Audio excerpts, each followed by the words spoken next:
Assalamualaikum warahmatullahi wabarakatuh. Nah, Perkenalkan, nama saya Faryal Syahjaran, NIM 415-200-125. Di sini saya akan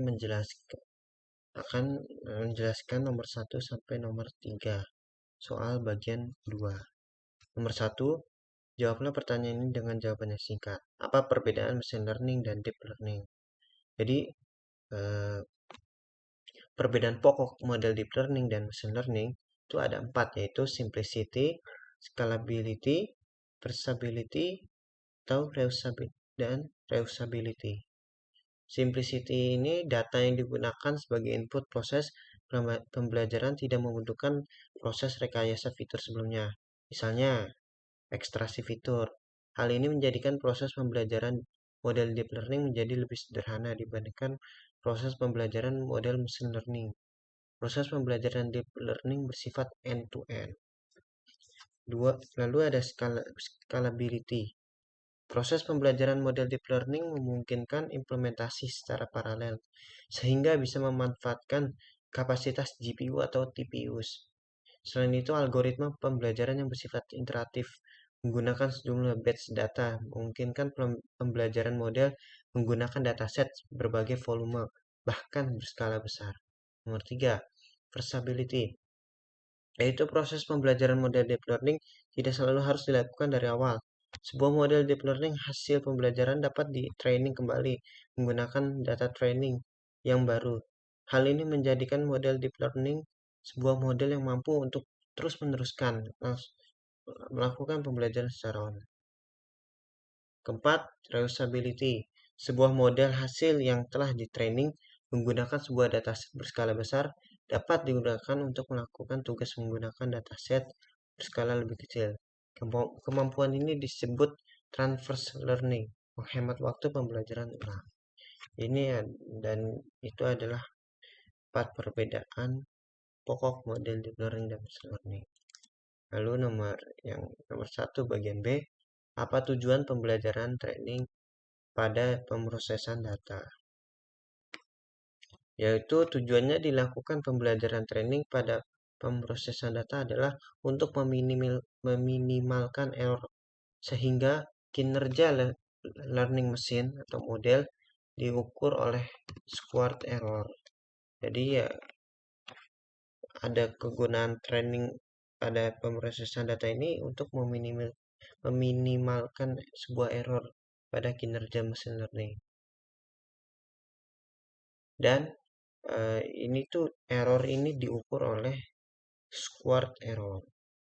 Lalu C, jelaskan perangkat keras yang digunakan untuk pengolahan data menggunakan deep learning.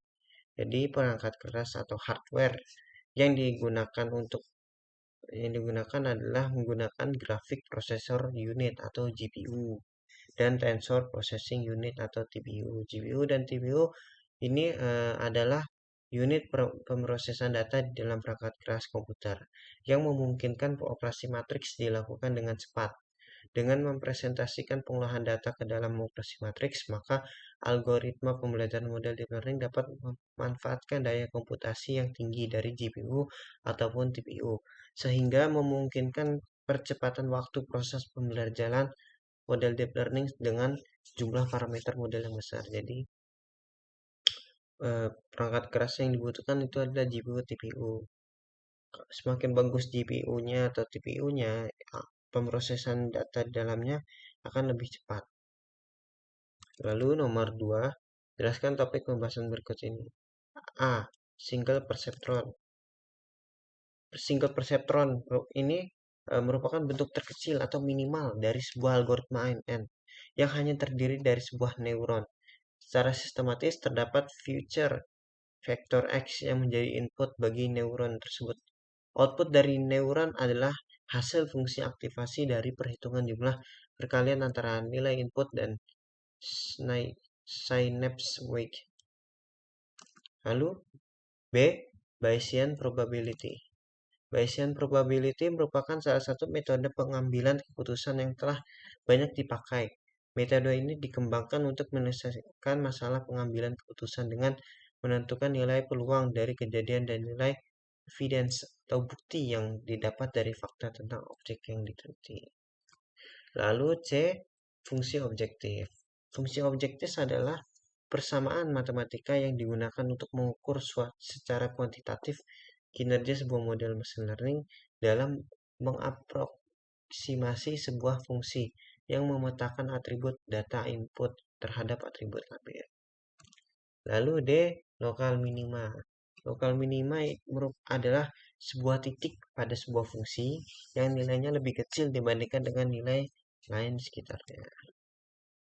Lalu nomor 3, jelaskan mengenai convolutional neural network berdasarkan A. Konsep kerja CNN. Konsep kerja CNN itu mirip pada NLP, Neural Language Processing. Namun pada CNN atau Convolutional Neural Network, setiap neuron dipresentasikan dalam bentuk 2 dimensi, tidak seperti MLP, yang setiap neuron hanya berukuran 1 dimensi. Pada CNN, data yang dipropagasikan oleh jaringan adalah data 2 dimensi, sehingga operasi linear dan parameter bobot pada CNN berbeda. Pada CNN, operasi linear menggunakan operasi konvolusi, sedangkan bobot tidak lagi 1 dimensi saja, namun berbentuk 4 dimensi. Karena sifat proses konvolusi, maka CNN hanya dapat digunakan pada data yang memiliki struktur 2 dimensi dan seperti 2 dimensi seperti citra dan suara. Lalu B, tujuan konvolusi pada data citra. Tujuan konvolusi pada data citra adalah tujuannya dilakukannya konvolusi pada data citra adalah untuk mengekstraksi fitur dari citra input. Konvolusi akan menghasilkan transformasi linear dari data input sesuai informasi spesial pada data. Bobot pada layar tersebut memspesifikasikan kernel konvolusi yang digunakan, sehingga kernel konvolusi dapat dilatih berdasarkan input pada CNN. C. Fully connected layer. Fully connected layer adalah layer yang biasanya digunakan dalam penerapan MLP dan bertujuan untuk melakukan transformasi pada dimensi data agar dapat diklasifikasikan secara linear.